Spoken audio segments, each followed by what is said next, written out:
dikabulkan oleh Allah Subhanahu wa taala. Segala keinginan kita disegerakan oleh Allah Subhanahu wa taala.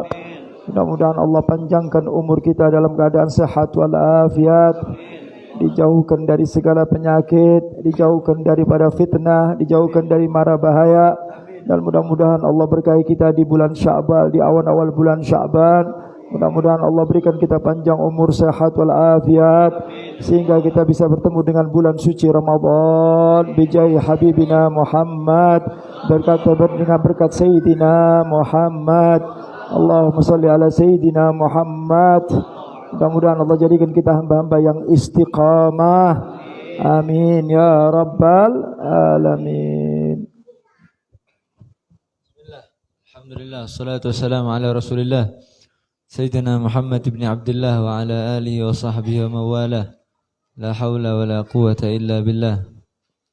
Allahumma salli wa sallim wa barik wa karrim wa azim ala Sayyidina Muhammadin al-fatih lima ughliq wal khatim lima sabaq nasiril haq bil haq wal hadi ila siratikal mustaqim wa ala alihi wa sahbihi haqqa qadrihi wa miqdarihi al-azim.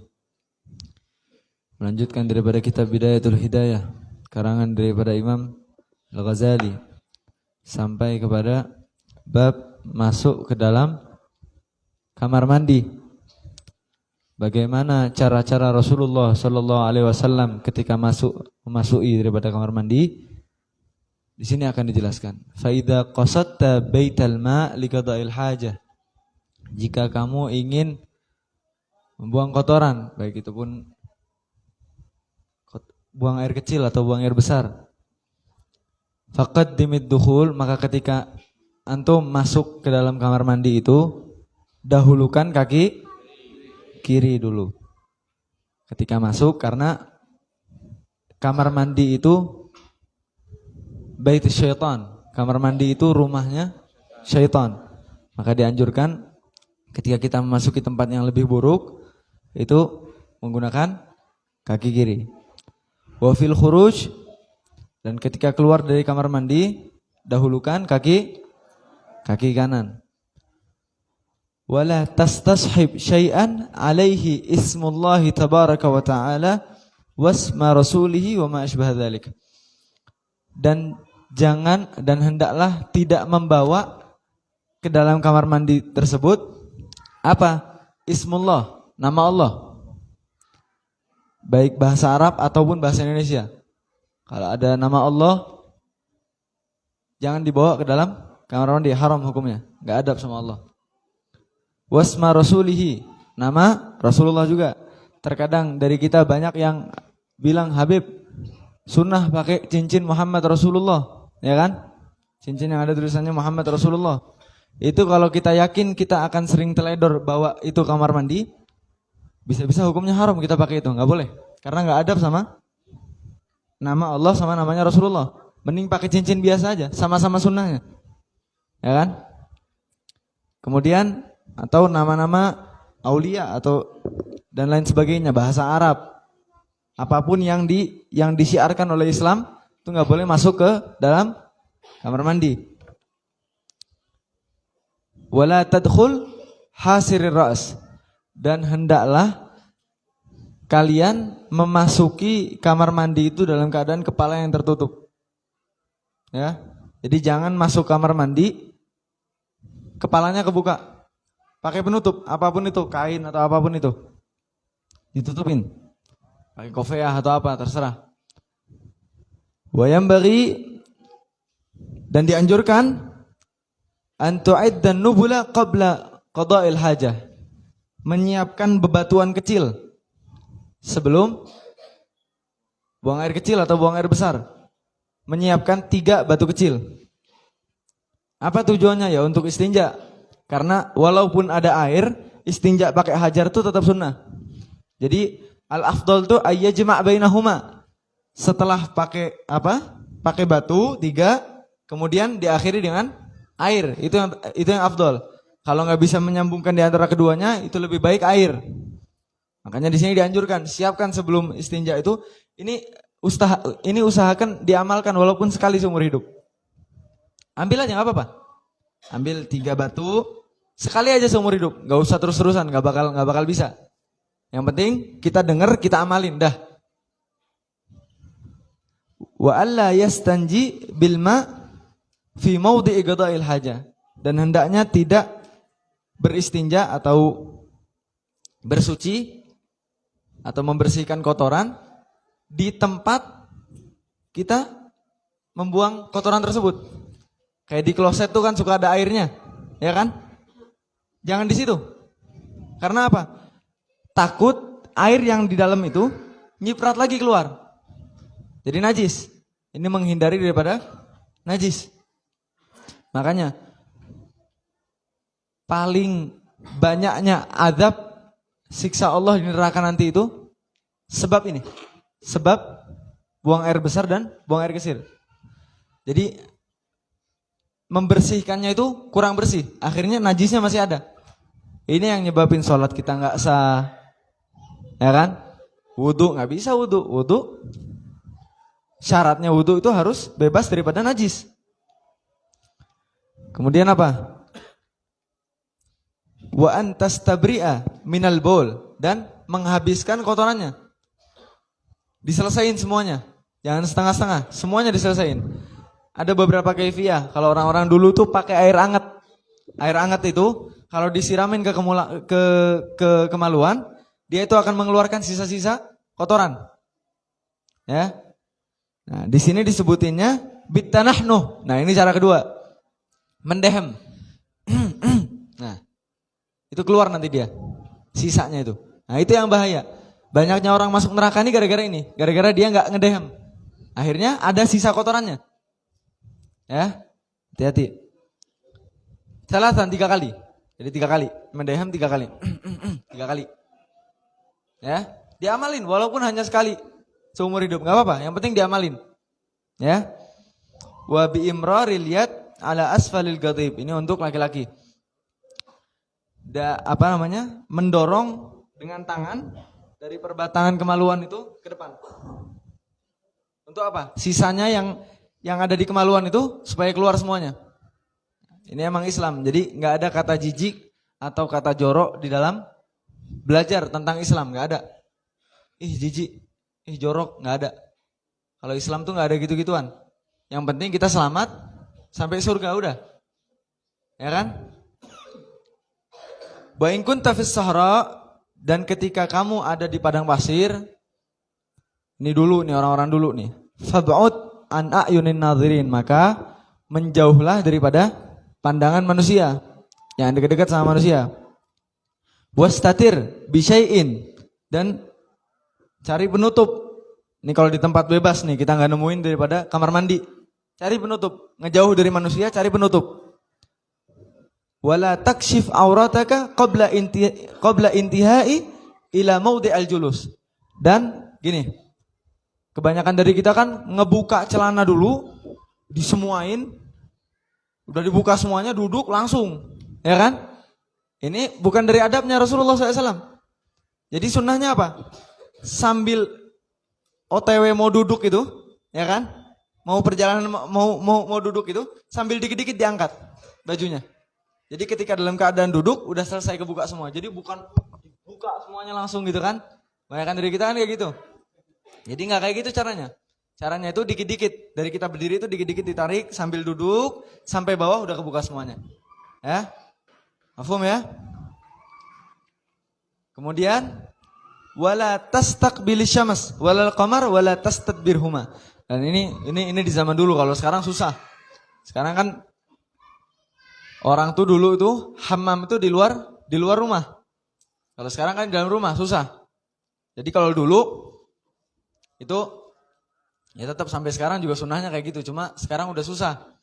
Nggak boleh menghadap matahari atau bulan, atau membelakangi matahari atau bulan. Ini nggak boleh. Makruh. Nah ini udah nggak bisa dipakai. Masa kita mau ini nyariin matahari dulu, nyariin bulan dulu, kan susah kan? Wala tastaqbilil qiblah wala tastadbirhuma. Nah, ini yang dipakai sampai sekarang. Jangan menghadap kiblat, jangan membelakangi kiblat. Makanya kalau bikin rumah itu dekornya harus pakai dekornya Islam. naruh dipannya naruh tempat tidurnya ngadep kiblat atau enggak. Itu perhatiin. Itu yang membedakan rumah kita dengan rumahnya orang kafir. Arah klosetnya gimana? Kemana? Ngadepin kiblat enggak? Ngebelakangin kiblat enggak? Sunnahnya itu kiblat tuh ada di pinggir. Ya, jadi kalau misalnya kiblat ke sana, kita gini nih. Nah, ini sunnah. Nah, enggak boleh ngadep sana, enggak boleh ngadep sana. Enggak boleh ngedepanin, enggak boleh ngebelakangin. Terus wala tajlis fi mutahadditsin nas. Dan kemudian janganlah buang air. Ini kalau dulu kan enggak ada yang namanya hammam nih. Nyari tempat aja kayak jika ucing baheula mah. Ya. Jangan di tempat mutahadditsin nas. Jangan di tempat yang manusia sering berbincang di dalamnya. Ada tempat-tempat orang biasa ngumpul di situ. Jangan di situ. Au fi dhillihim, atau di tempat berteduhnya manusia. Ada tempat teduhan nih. Jangan di situ. Ya. Wala tabul fil ma'ir raqid, dan janganlah kamu kencing di air yang menggenang. Ya. Di air yang menggenang. Ini tempatnya syaitan nih. Air yang menggenang itu tempat bersemayamnya syaitan. Wala tahta syajarah muthmirah. Nah, ini banyak dengar mitos kan, enggak boleh kencing di pohon beringin atau apa segala macam ya kan. Nah, ini emang dijelasin. Enggak boleh buang air di dalam syajarah, di pohon muthmirah yang keluar daunnya atau keluar buahnya. Enggak boleh.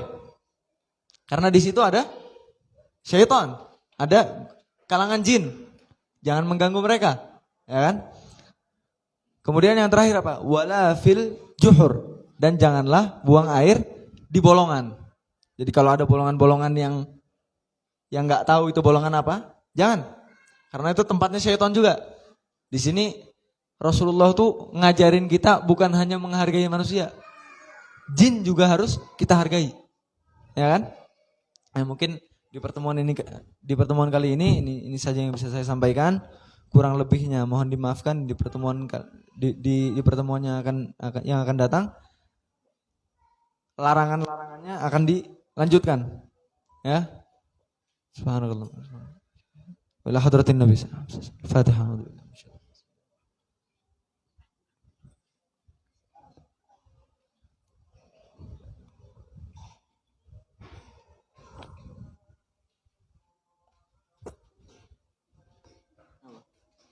Bismillahirrahmanirrahim. Assalamualaikum warahmatullahi wabarakatuh. Bismillah, walhamdulillah, wassalatu wassalamu ala rasulillah Muhammad bin Abdullah wa ala alihi wa sahbihi wa man wala. Nawaitu ta'allum wa ta'lim wa tadhakkur wa tadhkir wa nafa' wal intifa' wal ifada wal istifada wal hatha ala tamassukin bi kitabillah wa sunnati rasulillah sallallahu alaihi wasallam. والدعاء إلى الهدى والدلالة على الخير ابتغاء وجه الله ومرضاته وقربه وثوابه سبحانه وتعالى. رب اشرح لي صدري ويسر لي أمري واحلل عقدة من لساني يفقهوا قولي وسدد لساني واهدي قلبي بحق سيدنا محمد صلى الله عليه وسلم. Hadirin wal hadirat yang dimuliakan Allah Subhanahu wa taala. Mari kita lanjutkan kembali sebelum pembahasan kita di dalam kitab Akhlaqul Banin. Kita melanjutkan sedikit tentang pembahasan kita di kitab Syama'il Al-Muhammadiyah, di mana kitab ini menjelaskan kepada kita tentang profil kita punya Nabi SAW, baik secara jasmani maupun secara rohani, ya, baik yang kita nampak maupun nanti ada akhlak-akhlak yang lain. Nah, kita sudah mendengar beberapa hadis bagaimana postur Nabi, ya, bagaimana profil Nabi. Nah, di sini dilanjutkan bahwasanya kita punya Nabi SAW fakhman mufakhaman. Nabi itu adalah seseorang yang mempunyai kewibawaan yang luar biasa. Jadi Nabi itu bukan orang yang ditakutin. tapi wibawa.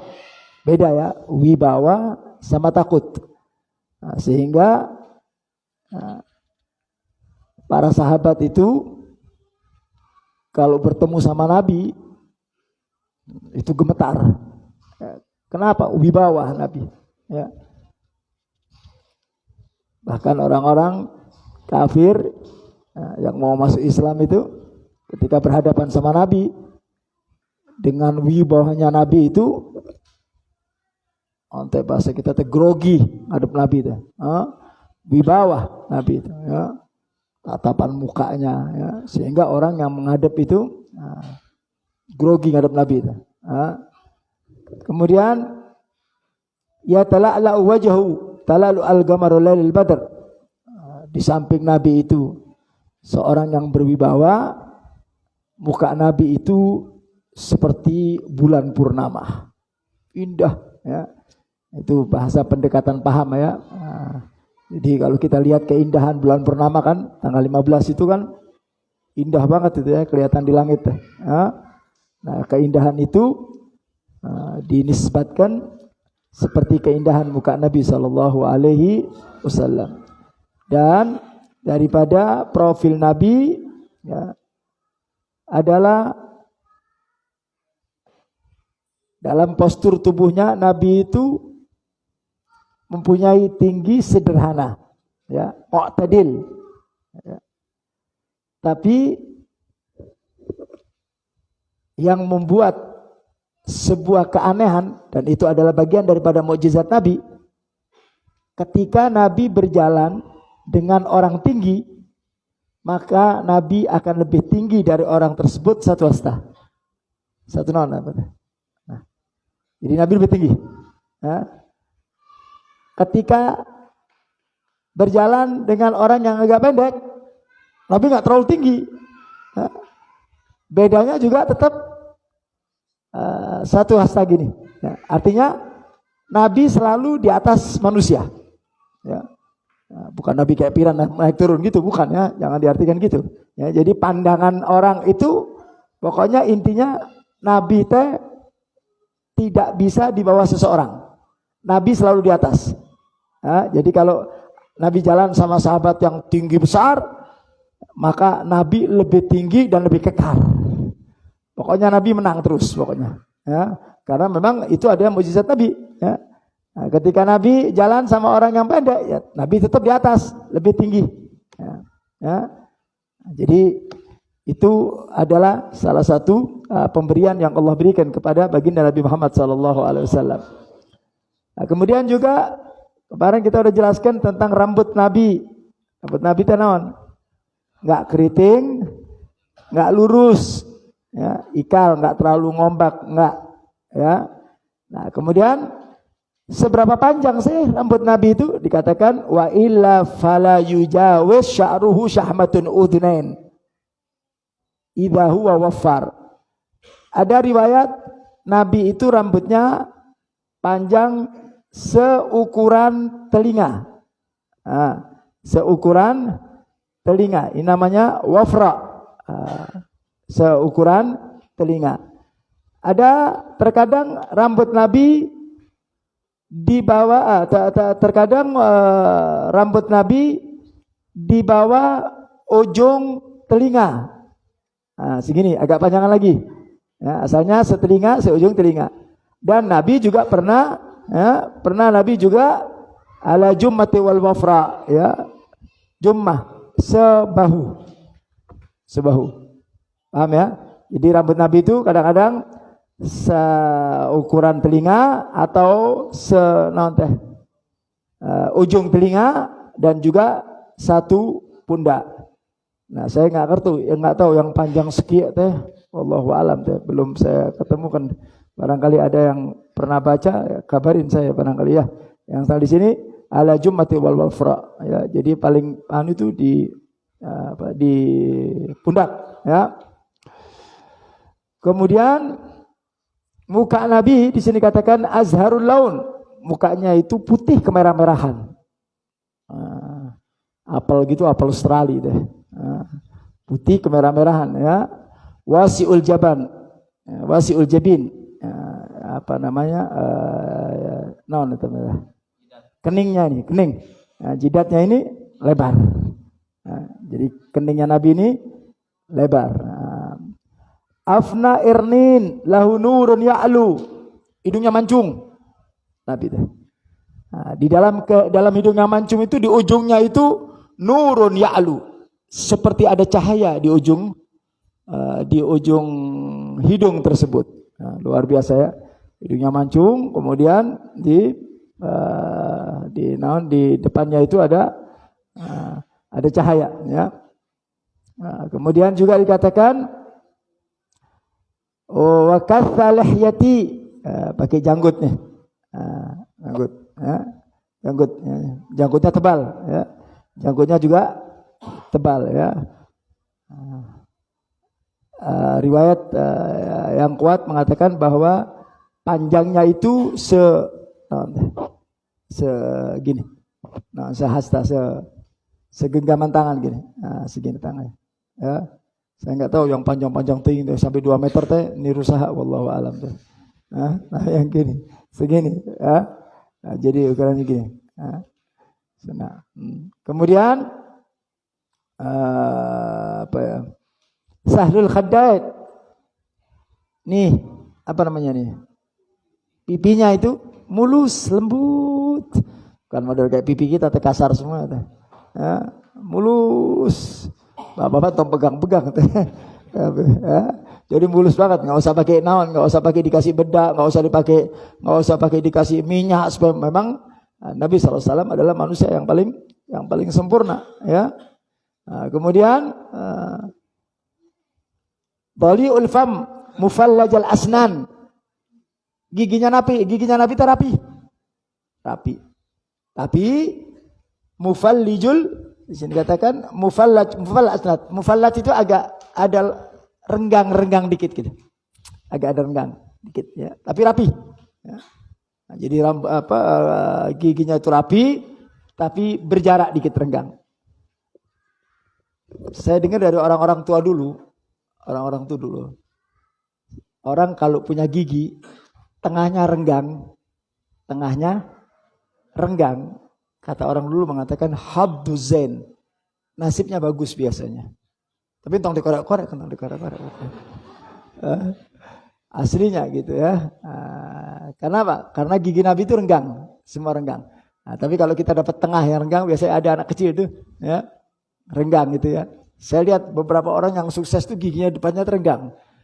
Nah, tapi nanti Bapak jangan kepingin sukses terus di rumah dikerok tehnya enggak. Nah, itu bukan maksudnya dari pabriknya renggang gitu Bu ya. Pabriknya renggang ya. Renggang gitu ya. Tapi bukan ompong, beda lagi ya, renggang. Ya. Masyaallah. Kemudian ya, bentuknya Nabi juga ya, antara perut dan dada. Ya, antara perut. Ya, sawaun batni was sadr. Jadi antara perut sama dada itu seimbang gitu ya, sejajar gitu ya. Kalau kita kan dada besar, perut gitu. Perutnya teh gemuk. Nabi enggak bidang ya. Nah, sehingga daripada juga dada Nabi itu atletis gitu ya, bidang ya. Terus perutnya itu sejajar dengan dadahnya. Nah, jadi indah sekali. Nah, jadi bukan sejajar gitu, bukan ya, sejajar perutnya. Nah, itu daripada kesempurnaan badan Nabi ya. Kemudian Allahumma shalli wa sallim mubarak, kemudian tulang bidangnya ya, ininya juga yang kemarin kita jelaskan, Nabi itu punya bidang badan itu tegap gitu, atletis gitulah kalau bahasa sekarang teh. Orang biasa yang suka olahraga yang begitu teh. Kalau bapak teh ngekrek gitu semua. Ini atletis benar ya, nggak pakai olahraga ini. Tapi memang makanya Nabi kita Muhammad SAW itu penciptaannya dikatakan oleh para ulama, penciptaannya seakan-akan Nabi yang menghendaki. Nabi yang menghendaki penciptaannya seperti itu, makanya sempurna penciptaannya ya. Lalu kita kan memang penciptaan dari Allah Ta'ala, nggak bisa milih kita kan. Kita kan nggak bisa milih. Kalau Nabi memang manusia yang manusia yang sempurna, manusia yang kasih Allah SWT, sehingga dia punya badan pun sempurna. Mudah-mudahan kita mendapatkan keberkahan daripada baginda Nabi Muhammad SAW. Amin ya rabbal alamin. Baik, kita lanjutkan kembali daripada pembahasan kita. Ya. Kita kemarin berbicara tentang syukur. Tentang syukur wal kufrun. Sudah kita jelaskan bahwa nikmat dibagi menjadi dua. Ada nikmatul khas, ada nikmatul am. Ya, nikmat itu ada dua. Ada nikmat yang bersifat khusus. Nah, kemarin yang sudah kita bahas. Apa nikmat khusus? Iman, Islam, ya, akal, ya, kemudian rezeki. Nah, itu bagian daripada nikmat khusus. Nah, kemudian wa amma nikmatul am, adapun nikmat yang bersifat umum. Apa itu? Fa bi an khalaqas sama wa ma fiha minasyam wal qamar wan nujum limana fi ibadi. Nah, nikmat itu ada nikmat khusus, ada nikmat umum. Nah, nikmat umum itu adalah di mana Allah Subhanahu wa taala menciptakan segala yang ada di muka bumi. Baik itu penciptaan bumi, langit, matahari, bulan, bintang, itu yang bersifat umum, yang bisa dirasakan oleh siapapun, ya. Nah, nikmat yang bersifat umum ini bisa dinikmati baik orang muslim maupun orang non-muslim, orang muslim atau orang kafir, karena bersifat umum. Tapi kalau yang bersifat khusus kayak nikmatul iman wal Islam, itu hanya diberikan kepada orang muslim, ya. Dan begitu banyak daripada nikmat-nikmat yang bersifat umum, laut dan lain sebagainya, ya. Kemudian binatang, gunungan, kemudian angin, itu semuanya adalah nikmat-nikmat yang Allah berikan kepada umat manusia. Untuk apa? Untuk kepentingan umat manusia. Nah, sehingga mereka, umat manusia ini bisa mengambil sebuah kemanfaatan daripada nikmat tersebut. Laut, manusia bisa mengambil kenikmatan. Dengan apa? Dengan bisa mengambil ikan-ikannya dan apa yang ada di dalam laut tersebut, matahari, panasnya, ya. Kemudian ada bulan, ya. Itu adalah bagian daripada nikmat Allah SWT, yang mana itu semua diciptakan untuk siapa? Untuk umat manusia, agar umat manusia bisa mengambil manfaat. Makanya di Quran dikatakan, dzalika fi dzalika laayatin liqaumin yatafakkarun. Itu semuanya Allah ciptakan buat manusia-manusia yang mau berpikir. Nah, jadi segala yang diciptakan oleh Allah itu pasti ada kemanfaatan buat kita. Tinggal manusia mau berpikir apa tidak, mau memanfaatkan apa tidak daripada penciptaan Allah. Karena segala penciptaan Allah itu nggak mungkin sia-sia. Pasti Allah menciptakan segala sesuatu yang ada di muka bumi ini semuanya bermanfaat. Tinggal manusia yang berpikir, ya. Tinggal manusia yang berpikir bagaimana caranya mengelola, ya, bagaimana caranya memanfaatkan daripada nikmat-nikmat yang Allah berikan kepada kita. Itu gratis nikmat itu teh. Masya Allah, gratis dari Allah. Dikasih matahari, dikasih bulan. Bayangkan, ya, di Indonesia ini luar biasa, ya. Ada pergantian pagi malam. Di Swedia, ya, itu hampir 24 jam teh matahari nggak nongol-nongol, gelap ya terus. Nah, bayangkan kalau kita puasa di situ kumaha teh? Kapan? Itu bukannya jam 1 malam itu kan gelap ya. Di sana itu jam 1 malam udah mulai agak sedikit siang, agak sedikit. Ya. Matahari kayak ada setengah sedikit matahari gitu. Tapi gelap tetap. Ya. Tapi di Indonesia luar biasa, ya. Nah, cuacanya.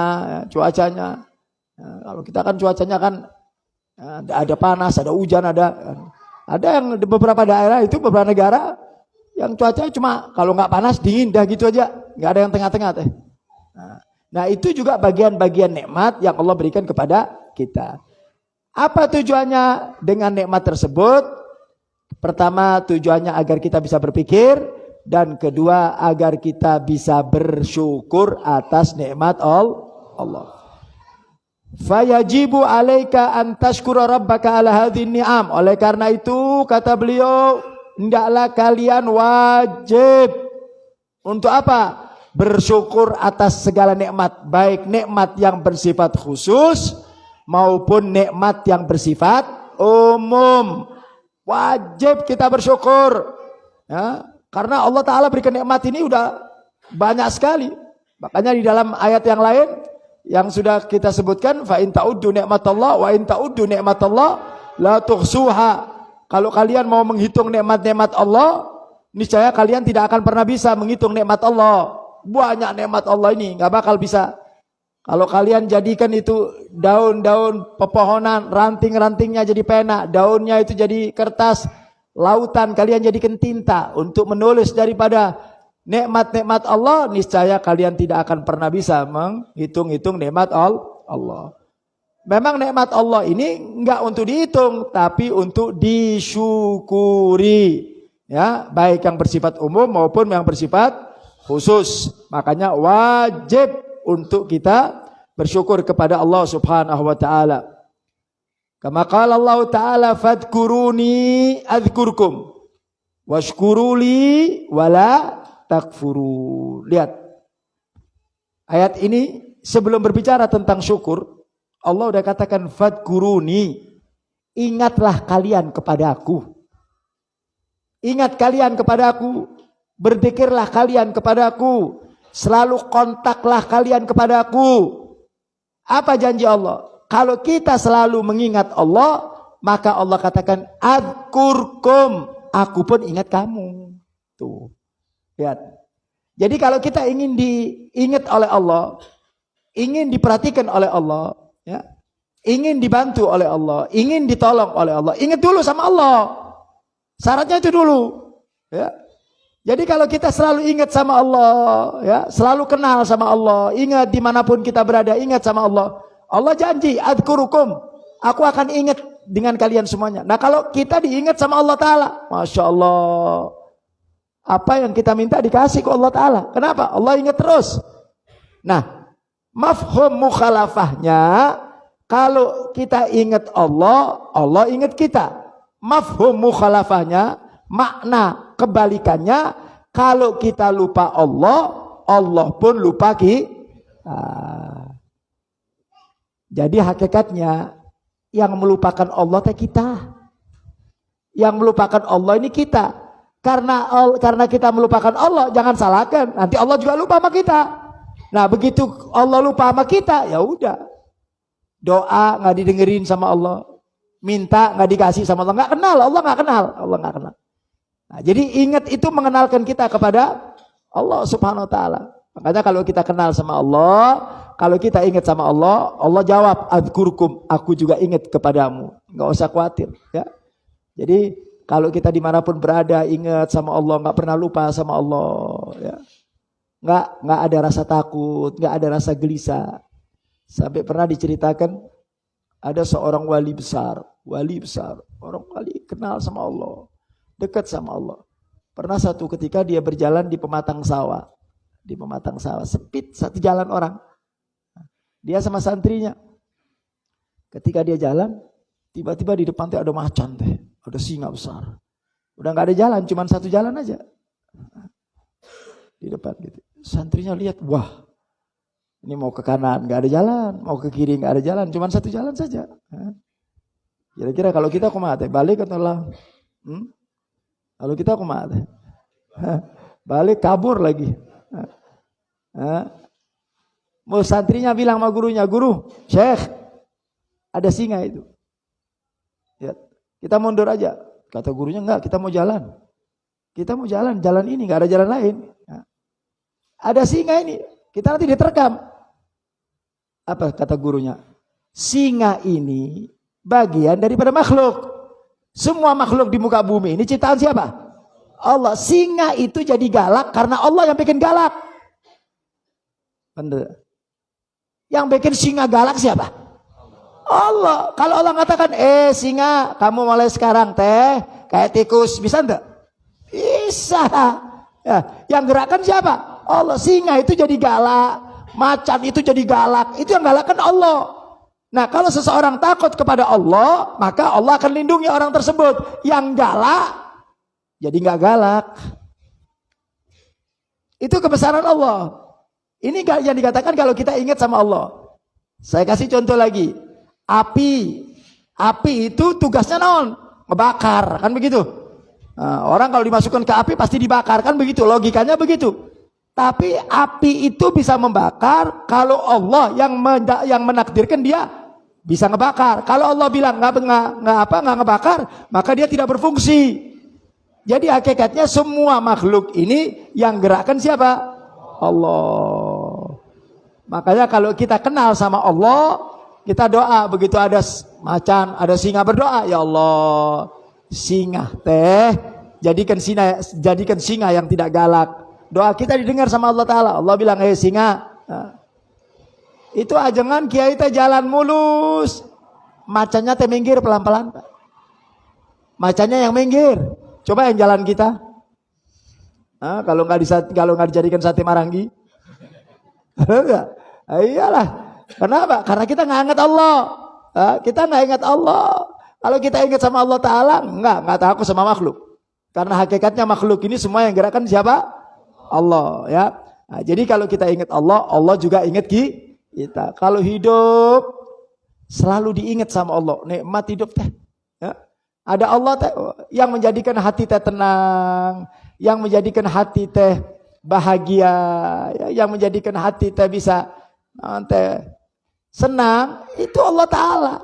Makanya kalau kita mendekatkan diri sama Allah, ingat sama Allah, dzikir sama Allah Ta'ala, tenang hati kita, tenang. Ya. Enggak bakal galau. Ya. Tapi kalau kita ninggalin Allah, kita coba-coba ninggalin Allah, Allah malah ninggalin kita. Udah repot kalau kita ditinggalin Allah Ta'ala. Mau kemana kita?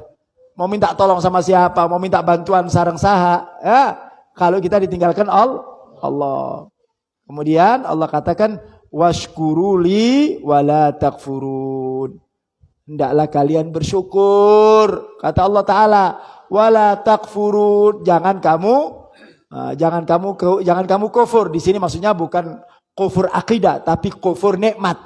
Ya, kufur ada dua, ada kufur akidah, ada kufur nikmat. Ayat ini maksudnya kufur nikmat. Ya, diberikan sama Allah nikmat, tapi kita tidak pandai-pandai menjaga nikmat tersebut. Kita nggak bisa ngerawat nikmat Allah, nggak bisa. Makanya ketika kita tidak mampu merawat nikmat Allah, nikmat ini kan titipan dari Allah. Benar tak? Sehat titipan dari Allah. Rezeki titipan dari Allah. Ilmu titipan dari Allah. Apa tujuannya? Allah bilang rawat dong, jaga dong. Kan ini titipan. Ya kan titipan dari Allah, rawat. Kalau kamu rawat bagus, nanti ditambah ku Allah, nggak usah khawatir. Ya, kalau kita punya harta, dirawat harta tersebut, dijaga, dikeluarkan untuk hal-hal yang diridhoi sama Allah. Artinya orang tersebut pandai ngerawat harta. Nah, ditambah ku Allah Ta'ala. Orang diberi sehat itu nikmat dari Allah. Kalau kita mampu menjaga, merawat kesehatan ini untuk apa? Hadir majelis, hadir selawatan, ya, kesehatan dibuat untuk ibadah, dibuat bangun tengah malam, dibuat sholat, dibuat puasa. Nah, kesehatan ini dijaga. Nah, dijaga sama kita, maka Allah akan berikan tambahan nanti.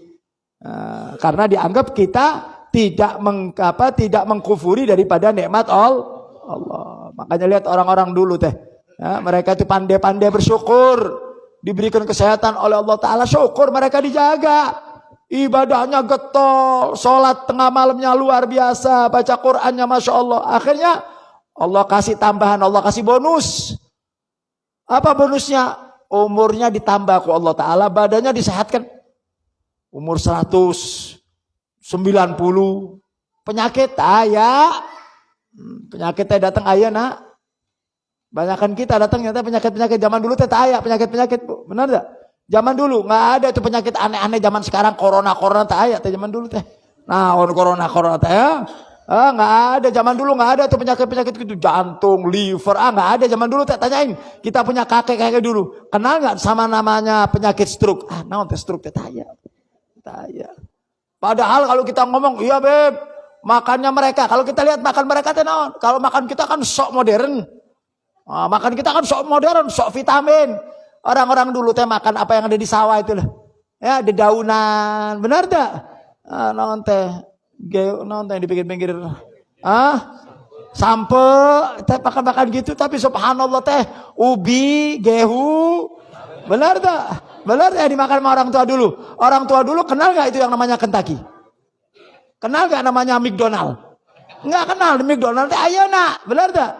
Bapak ibu teh masya Allah tiap hari teh makan McDonald, Kentucky, tapi tetap aja kena jantung, tetap aja kena penyakit, benar tak? Kenapa? Padahal itu kalau dibilang itu teh makanan vitamin, buktinya sakit. Vitamin naon teh? Kenapa? Karena satu penyebabnya, kalian makan enak tapi kalian tidak menjaga kesehatan yang diberikan sama Allah. Tuh yang menjadinya, yang menjadi penyebab itu karena kita tidak bisa merawat kesehatan tersebut. Jadi kesehatan ini bukan saja dijaga dengan makan yang baik, tapi kesehatan ini juga dijaga dengan apa? Dengan ibadah. Nah, orang dulu begitu makannya biasa-biasa, tapi ibadahnya Masya Allah. Al-Habib Abdullah bin Alwi Al-Haddad, yang ngarang Sahih Ratib, itu dulu masih kecil, Masya Allah, matanya buta. Tapi setiap hari itu sholatnya 360 rakaat. Ibu kuat tuh. Masih kecil, Masya Allah.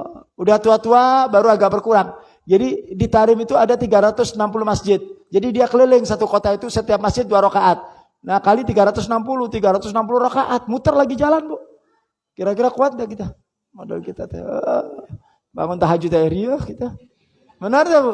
Bangun tahajud berat, benar tak? Nah, penyebabnya itu pak. Benar ini luar biasa ini ayat ini ya. Kalau kita ngejaga nikmat Allah, nggak bakal kita bisa. Kita ini gampang sakit, kenapa? Karena kita banyak maksiat, karena kita tidak menjaga. Ya, di samping makanan asal makan, yang kedua makanan juga nggak pakai dilihat mau mana halal, mana haram, udah pokoknya sikat aja, kan begitu. Kita nggak jaga nikmat Allah. Ya. Walaupun yang dimakan oleh kita sehat-sehat, tapi kalau badan ini nggak dipakai untuk ibadah, ya tetap aja sakit. Kenapa? Karena kita tidak karena kita tidak mensyukuri daripada nikmat Allah. Ya, jadi kita jangan. Ini di ayat ini mengatakan washkuruli, hendaklah kalian pandai-pandai bersyukur, ya. Wala takfurun. Ya. Kemudian Allah katakan fabtaghu indallahi rizqa wa'buduh. Lihat. Fabtaghu indallahi rizqa, carilah kamu rezeki Allah.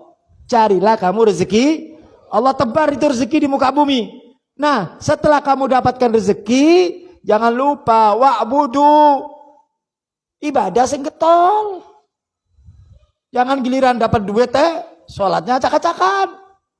Dapat rezeki macam-macam, rezeki sehat, tapi nggak dipakai untuk ibadah. Padahal Allah katakan fa'budu. Jadikanlah nikmat yang Allah berikan, baik itu rezeki, baik itu kesehatan, baik itu ketenangan jiwa, baik itu kedamaian rumah tangga, itu bagian daripada rezeki. Nah, kalau kita sudah mendapatkan itu, kata Allah, wa'budu, sing bener salatnya, sing bener ibadahnya.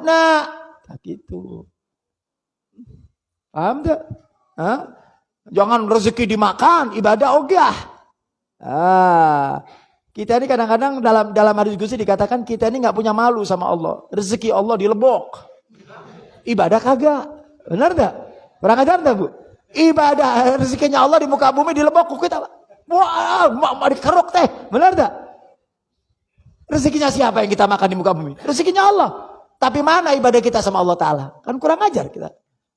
Ada orang ngambil manfaat sama kita, tapi orang tersebut tidak berbuat baik kepada kita. Dia ambil aja kebaikannya. Nah, Allah sudah berbuat baik sama kita. Rezeki di muka bumi tadi sudah dibagi ke Allah Ta'ala. Silakan nikmati rezeki di muka bumi. Apa saja milik Allah SWT halal di muka bumi. Nikmatin semuanya.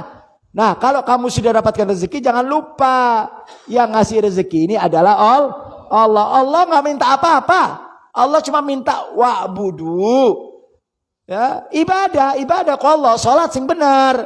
Gitu. Benar tak? Ngaji sing benar. dzikir sing bener. Nah, kalau itu kita lakukan, Allah senang. Allah bahagia dengan apa yang kita lakukan. Ditambah kok Allah. Ditambah. Kita ini kan gara-gara nggak melakuin itu semuanya karena kurang yakin kita sama Allah Ta'ala sih. Sering kan saya ulang-ulang, kita ini sering mengambil perbandingan. Tuh orang nggak sholat tapi duitnya banyak. Tuh, kita sering ngambil perbandingan begitu tak kita. Benar tak? Nah, enggak ya. Jadi ibadah ya. Insya Allah orang itu kalau sudah ibadah benar, sholat benar, rezeki kita mudah. Rezeki kita gampang, nggak usah berkecil hati, Jangan kita ngomong begini nih. Kita kadang-kadang ngomong, beb saya tak ibadah terus, tapi tetap rezeki model kia. Sering tak gitu kita? Sering tak? Nah, ini omongan naon teh Pak. Nggak boleh dengan ucapan itu. Allah lagi mau kasih kita rezeki nih. Tapi tunggu waktu yang tepat. Paham gak? Allah mau kasih kita rezeki, tunggu waktu yang tepat. Kapan waktunya? Allah yang tahu. Pokoknya tugas kita nanti ibadah ikhtiar. Nanti begitu tepat waktunya diberi ke Allah Ta'ala. Tuh nikmatnya lihat. Masya Allah. Ibarat orang sudah aus. Baru dikasih air minum. Nikmat gak? Nikmat. Allah maha tahu teh. Kalau manusia teh wa kanal insanu ajula. Manusia teh maunya cash and carry. Mana maunya teh sim salabim. Minta kasih, mohon beri, kan gitu. Nah kalau model begitu kita semuanya minta dikasih, habis model kayak kita teh Pak. Udah nggak bakal hadir pengajian kita, udah nggak bakal sholat kita, benar enggak? Ya, jadi syukur. Nah kemudian kita ibadah. Washkurulahu ilaihi turja'un ya. Wa in syakarta maulaka fala syakka an yuzazika ala syukrika. Lihat. Apa kata pengarang? Wa in syakarta, kalau kamu pandai bersyukur, kalau kamu selalu bersyukur, enggak usah khawatir. Fala syak, jangan ragu. Apa? Yujazika ala syukrika. Allah akan balas. Tuh kan. Kita ragu. Kita nih kalau syukur ragu. Bener tak dibalas? Bener tak? Tak dibalas sama Allah Ta'ala. Ragu sama Allah Ta'ala. Bener tak? Kita aja kalau doa nih doa. Digabulkan tak? Kayaknya gak digabulkan. Gak digabulin. Sing yakin kok Allah Ta'ala. Bener tak? Nah, jadi kalau kita berdoa sing yakin sama Allah Ta'ala. Kalau kita lagi syukur, yakin. Wala syak. Gak usah ragu. Saya teh berbuat baik. Pasti Allah kasih kebaikan buat saya. Saya teh ibadah, pasti Allah yang akan bantu saya. Saya teh dekat sama Allah, pasti gitu.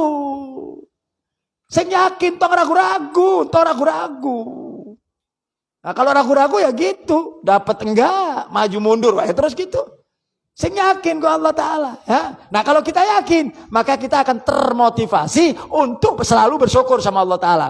Tapi kalau kita udah ragu, pesimis, udahlah kumaha. Nah, udah. Jadi begitu kita doa, mangga dikasih mangga, nggak dikasih mangga. Nggak dikasih ke Allah Ta'ala. Benar tak?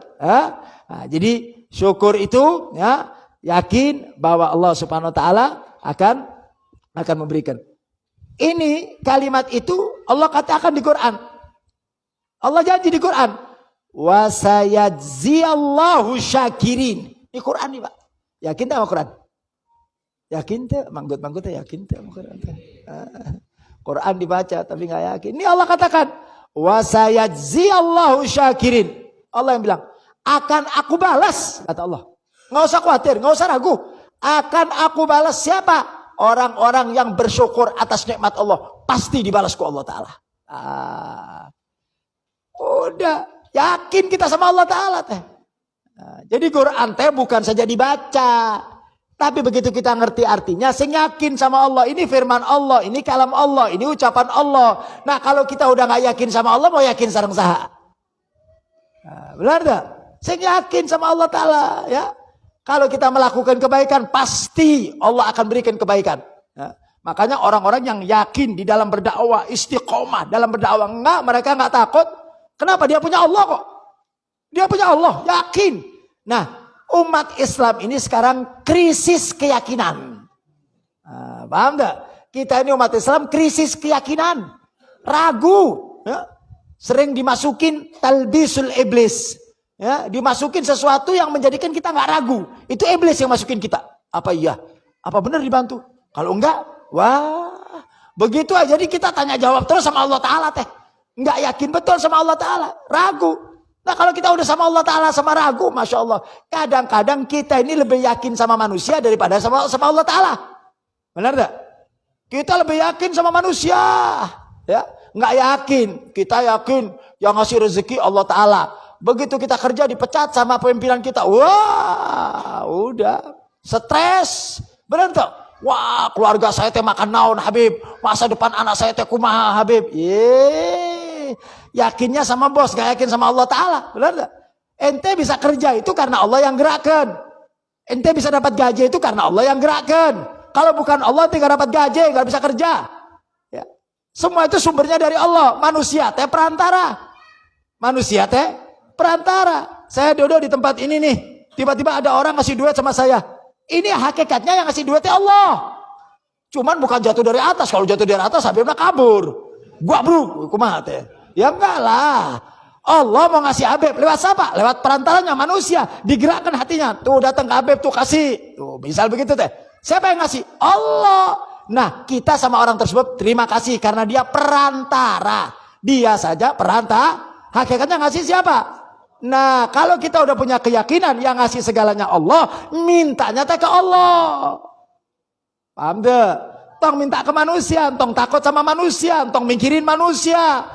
Nah, kalau kita udah takut sama manusia, mikirin manusia, nanti kita jadi manusia penjilat. Paham tak? Penjilat. Udah kita mendewakan manusia itu didewa-dewakan sama kita. Ya, didewa-dewakan. Kenapa penjilat? Karena kita anggap kita nggak bisa kerja, nggak punya rezeki, nggak punya duit kalau nggak ada orang ini. Nah, ini yang salah, Pak. Ini yang salah. Akhirnya kita selamanya jadi budak manusia. Kita ini hambanya Allah, bukan hamba manusia, hambanya Allah. Cuman karena kita salah cara, tadi salah cara. Nah caranya begini, kalau kita sudah syukur sama Allah, nggak usah khawatir. Allah janji, aku akan tambah rezeki, aku akan berikan rezeki. Kesehatan dikasih sama Allah, rezeki dikasih sama Allah. Habib, saya teh sudah pandai bersyukur, saya teh syukur, tapi kadang-kadang saya sering sakit. Coba koreksi dulu dong. Kalau misalnya kita nih ibadah udah bagus nih, sholat udah bagus, tahajudnya udah bagus, tapi kadang-kadang kan ada sakit misalnya. Nah mungkin sakit tersebut harus husnudzon. Mungkin sakit tersebut karena kita pernah melakukan sebuah dosa. Allah sayang sama kita supaya kita nggak disiksa di neraka, dikasih penyakit di dunia. Nah, yuk milih mana teh? Siksa neraka apa penyakit dunia? Mending penyakit dunia kan? Ada orang yang tiap hari ibadah, sholatnya masya Allah, tapi sakit. Ya, itu Allah lagi nguji dia nih. Ya, lagi nguji dan juga Allah lagi ngeleburin dosanya. Mungkin dulu dia orang namanya juga orang hidup kan banyak dosa, ya kan? Allah sayang sama dia, dikasih penyakit. Tujuannya apa? Dengan penyakit tersebut Allah ampuni dosanya, Allah ampuni dosanya, Allah ampuni sampai bersih. Begitu udah bersih baru diambil ku Allah Ta'ala. Tuh, langsung masuk surga. Nah, kan mending dicuci di dunia daripada dicuci di akhirat. Nah, kalau dicuci di dunia teh paling sakit, dicuci di akhirat disetrika kumaha. Disetrika di akhirat kumaha teh. Diadab di neraka kumaha. Itu cucian. Tapi kalau Allah sayang, enggak dicuci di dunia. Walaupun ibadahnya bagus, dicuci sama dunia. Dengan apa? Dengan penyakit dan sebagainya. Tujuannya apa? Begitu dia meninggal dunia, sudah diampuni dosa-dosanya oleh Allah. Begitu dia meninggal, langsung masuk surga. Jadi permainan Allah teh begitu. Nah ini perlunya kita ngaji supaya kita paham. Oh jadi kalau Allah bikin begini teh maksudnya begini. Allah teh bikin begini maksudnya teh begini. Supaya kita paham. Nah kalau kita paham sehingga kita tidak akan pernah tidak akan pernah bosan untuk terus mensyukuri nikmat Allah. Terus syukuri nikmat Allah, apapun yang diberikan sama Allah, ucapkan alhamdulillah, jaga, rawat segala yang diberi sama Allah, rawat sebaik-baiknya ya, supaya Allah senang sehingga nanti kita akan ditambah dengan nikmat-nikmat yang lain insya Allah. Mudah-mudahan Allah jadikan kita hamba-hamba yang bersyukur dan mudah-mudahan nikmat yang diberikan oleh Allah ditambah ku Allah Ta'ala. Dan mudah-mudahan kita senantiasa menjadi hamba-hamba yang selalu bersyukur kepada Allah Subhanahu wa Ta'ala. Amin ya Rabbal Alamin. Ada yang mau ditanyain Bu, Pak? Cukup. Murid-murid Habib teh Masya Allah pada pintar semua ya teh. Insyaallah kayak Imam Syafi'i. Ya, mangga doa. Apa? Hah? Patah. Siapa? نوينا على وانا وسلفنا الصالح الشفاء نوينا على وانا والصالح الله يشفينا يشفيكم ويشفينا وجميع امراض والمهن ما ظهر منها وما بطن بسر سورة الفاتحة أعوذ بالله من الشيطان الرجيم بسم الله الرحمن الرحيم الحمد لله رب العالمين الرحمن الرحيم مالك يوم الدين إياك نعبد ونستعين صراط الذين أنعمت عليهم يا رب